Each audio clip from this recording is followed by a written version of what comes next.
Hi, everybody. This is the Football Hut, the amazing, spectacular, terrific, the great one, the people's champion, your host, the Hut. And this was a disaster. The game that Giants played against the Jets today at MetLife Stadium. Oh my God, one of the worst games we've seen in a really long time. The weather was lousy. The weather had been so nice the last few days. I know this is what you want to hear, but just to sort of give you an idea of how this sort of game was such a miserable game went with the weather. We had such beautiful weather here the last few days. It's been like almost like early summer. And then today was just a dreary, miserable, disgusting day. And the game was too. The Giants lost 13-10 against the Jets. And you could not have found more two pathetic offensively challenged teams than you could possibly get. This is about as bad a situation as you could get. Two of the three things that the Giants, three categories, folks, that determines the kind of team you have. One, how you do on offense. Two, how you do on defense. And three, how you do with your special teams. Now, the Giants only had one thing working today, and that was their defense. Kayvon Thibodeaux came out like a monster today. He had a monster game, and he was great late in the game. I guess that gives a middle finger to the WFAN schmoes, Licata and Tierney. And it justifies stuff about Carl Banks. We'll have a video on that at some point during the week. But here we have this game where the Giants did nothing offensively. They only did great stuff defensively. But the biggest culprit in this game, and it's fun, we had one offensive touchdown in the game by the Giants. A run by third-string quarterback Tommy DeVito. I don't think we had that in the cards 6, 7 weeks, 8 weeks into the season. Halfway into the season, we get the third-string quarterback running in, and he was terrible. They didn't trust him to throw the football. But the third thing, and probably the biggest culprit in this game, was the special teams. The last 2 seasons, the special teams in the Giants have been horrendous. Graham Gano, who they gave him this gigantic contract, he screwed up 2 kicks in this game. He should have been able to kick those, especially the last one, was a 35-yard field goal attempt. The son of a bitch missed it. How could you miss that? That is a chip shot. A chip shot. And the Jets, they're not much better in terms of their offense. Their offense is terrible. The Jets' offense is brutal.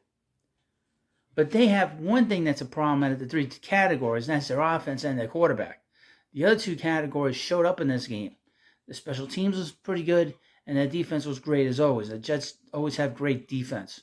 And their special teams were able to get the winning field, tie the game with 1 second left, and of course win the game in overtime.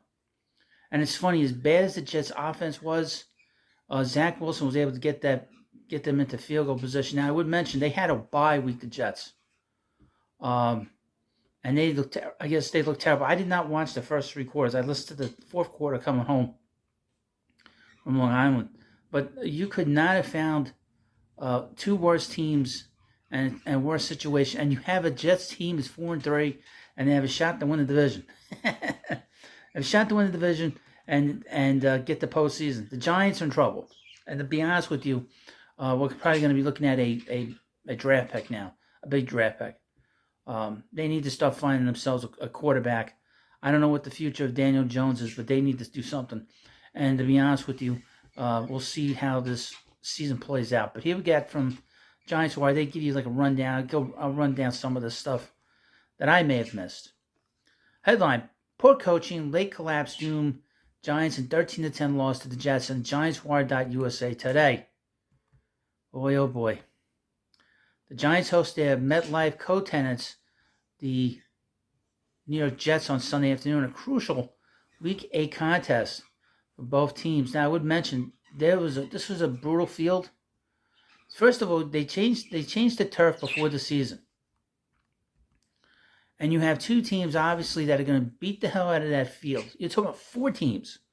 So you got 16, 17, 18 games on that field. 2 teams of which the Jets and the Giants, and then you have other teams coming in and they're beating up on this field. And the first week that they had this field, this turf, the legendary quarterback of the Green Bay Packers, formerly the Green Bay Packers, now the Jets, Aaron Rodgers, blew out his Achilles tendon. There was another Achilles tendon that was ruptured from the Jets this week. This turf is a disaster. And the first game the Giants played on it, if you remember on the Monday Night Football, we saw, or Sunday night, or Monday Night Football, we saw with the Giants where all these little bits and pieces of the field, of the turf, was all over the helmet and all over the face of Daniel Jones. That's not good. That's a terrible artificial turf. But here we go again. Sorry for the sidetracking, but there's so much that's happened in this game and really the last few weeks. The Giants were again without starting quarterback, Daniel Jones, who's still dealing with a neck injury. Who knows if he's coming back? That's a serious injury. Backup Tyrod Taylor started in Jones' absence for the 3rd consecutive week, but was forced to leave the game early due to injury. He hurt one of his ribs, and he's going to be staying in the hospital overnight. And hopefully he'll be all right. But with a rib, probably broke a rib on that turf. Giants also were without left tackle Andrew Thoms, who's been out all year with 7 straight weeks, but saw the return of center John Michael Schmitz. The weather was less than perfect for football, with temperatures in the 50s, overcast skies, and a steady rain. For a game that was so poorly played by both teams, it turned out to be one of the most entertaining contests of the season thus far. Yeah, right. But none of the teams scored any points in the first half. They were 0 for 18 and 3rd down. It's pathetic. The Giants fans probably aren't feeling that way right now. But given how things ended, let's go and recap this according to them. So the first half ended. It was 7-3. 7-3. The Jets were winning. I mean, this is pathetic. Only 2 touchdowns scored in this game. Terrible. Okay. This is from the Giants' standpoint. Kicker Graham Gano missed 2 field goals, first from 47 yards and then from 35 yards out in the final minute. He's dealing with a knee injury that will require surgery at some point. Perhaps the Giants should have tried to gain first down on the second miss rather than have Gano kick. He should be going on the IL, and they should get another kicker in here. The rib injury Tyrod Taylor killed any chance the Giants had of opening up their offense in the second half. They were clearly wary of attempting any type of pass attack behind Tommy DeVito. Now, we've been hearing over the last few weeks that Tyrod Taylor is a much better quarterback than Daniel Jones. That guy's bounced around. He's 34 years old. He's not a starting quarterback. All game long, the talk was the Jets' ineptitude on 3rd down. At one point, they were 0-11 and finished 2 for 15. What the real story was the Giants were equally as bad, going 2 for 19 on 3rd down. They were 0 for 18. Both teams were 0 for 18 in the first half. It's pathetic. The Giants were able to stay in the game with their rushing attacks, which ended up gaining 203 yards on the afternoon, the highest total of the season. I would mention, Saquon Barkley, they rode him pretty good. He was really good. It looked like the Giants were going to win this game. I mean, Kayvon Thibodeaux had a couple of sacks late in this game. He played great late in this game. And the fact that they didn't just win this game right out off the bat at the end of the game is beyond me. But this is what happens when you have a bad team. You do nothing right. Jets kicker Greg Zierlein kicked a 33-yard field goal of 6-12 in overtime, give the Jets a 13-10 victory. The Giants had an opportunity to close the Jets out in the final minute of regulation, but allowed the Jets to drive 58 yards in the final 24 seconds to tie the game at 10. That's the one drawback about this Giants defense. They really gave in very quickly. They folded fast than Superman on laundry day. I mean, really, they were really bad down that last drive, but they had a good game.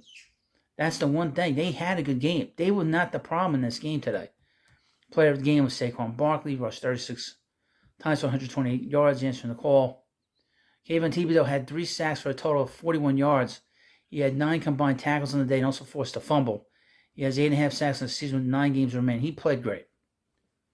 Bobby Okereke had another strong game with 9 total tackles, 3 for a loss. I mean, really, Kayvon had played great. He really played great. And he really stepped up in a big way. But when you have problems with the rest of your team, you're in trouble. Tight end Darren Waller, who was questionable coming into the game, was taken out in the second quarter after aggravating his sore hamstring. He's done nothing. With all the sort of hype around him, he has done nothing for the Giants. He had 1 catch for 4 yards on 2 targets. His exit left the Giants with 1 active tight end, Daniel Bellinger. Bellinger made a bad penalty late in this game. Offsides, a lot of bad penalties, both sides. Quarterback Tyrod Taylor was knocked out of the game midway through the second quarter after getting landed on trying to scramble out of bounds. He left the field in pain and ended up being evaluated at a local hospital with rib injury. He stayed overnight. This must be a pretty bad injury. Tommy DeVito, the Giants' third quarterback, relieved Taylor and made his debut, and he was terrible. This does not bode well for next week. The Giants are going to Las Vegas, going to be playing the Raiders next week. I know the Raiders aren't good, but I don't expect the Giants to win. This was a game that was right there for the Giants. There's been a lot of hype with the Giants and the Jets fans this week, saying that this was the Jets' chance to be the team in this town. Well, they failed going up. It's their town because the Giants are so bad. And the Giants, we're going to be talking about draft picks now. We're going to be talking a lot about college football here. I think really pathetic. Well, you let me know what you think about this video. Of course, hit that subscribe button. Thank you for watching, and I'll see you later.